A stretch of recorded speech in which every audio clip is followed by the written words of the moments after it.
मध्ये उबाठा गटाकडून आणखी एक अर्ज दाखल करण्यात आलाय। माजी महापौर जाधवांनी हा अर्ज दाखल केलाय। रमेश जाधव यांनी हा उमेदवारी अर्ज दाखल केलाय। त्यामुळे हा अर्ज भरण्यामागचं नेमकं कारण काय? हा सुरक्षेच्या दृष्टीने भरलेला अर्ज आहे की उमेदवार बदलाच्या हालचाली आहेत की हे केलेलं बंड आहे? अशा एक ना अनेक शंका कुशंका या निमित्तानं उपस्थित केल्या जात आहेत। पण रमेश जाधव यांनी सध्या उबाठाकडून आणखी एक अर्ज दाखल केलेला आहे। कल्याण डोंबिवली लोकसभा मतदारसंघामध्ये आपल्याला कल्पना आहे की राज्याचे मुख्यमंत्री एकनाथ शिंदे यांचे पुत्र खासदार डॉक्टर श्रीकांत शिंदे हे मैदानात आहेत। अजित पांढरे आपले प्रतिनिधी आपल्या सोबत आहेत, आपण थेट त्यांच्याकडे जातोय। अजित, हा जो अर्ज दाखल केलेला आहे त्याच्या मागची रणनीती आहे की काय आहे? विलास, खरं तर आपल्याला माहिती आहे की ज्यावेळेस उमेदवारी अर्ज भरला जातो, अधिकृतपणे एखाद्या उमेदवाराला जेव्हा उमेदवारी दिली जाते त्यावेळी आणखीन एक डमी उमेदवाराचा अर्ज भरला जातो। वैशाली दरेकर यांनी 30 एप्रिलला अर्ज भरला, वाजत गाजत तो अर्ज भरला।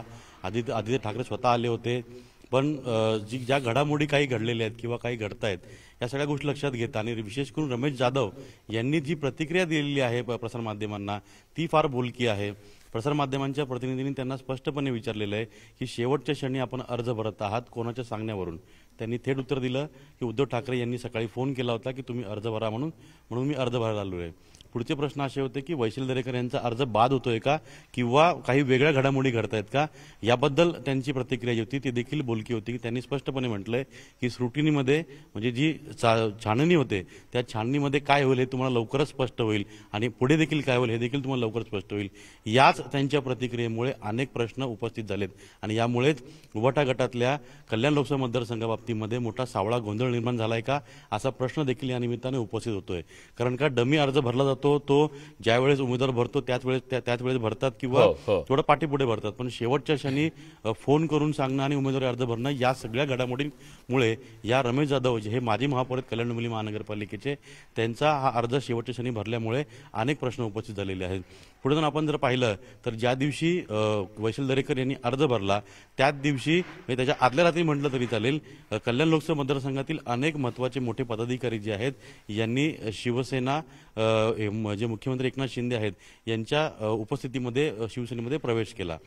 ती घडामोड घडली आणि त्यानंतर काही आणखीन घडामोडी घडतायत का किंवा अशी मागून चर्चा आहे की वैशाली दरेकर यांचा फॉर्म बाद होऊ शकतो किंवा त्या माघार घेऊ शकतात का, असे अनेक प्रश्न या निमित्ताने चर्चेला आलेले आहेत आणि त्याच पार्श्वभूमीवरती रमेश जाधव यांनी फॉर्म भरणं त्या चर्चांना काही प्रकारे नक्कीच त्यामुळे हे सगळं गौडबंगाल नेमकं काय आहे यावरचा पडदा अजून पडलेला नाहीये। पण ज्या पद्धतीने या सगळ्या घडामोडी घडतायत त्या अतिशय इंटरेस्टिंग आहेत।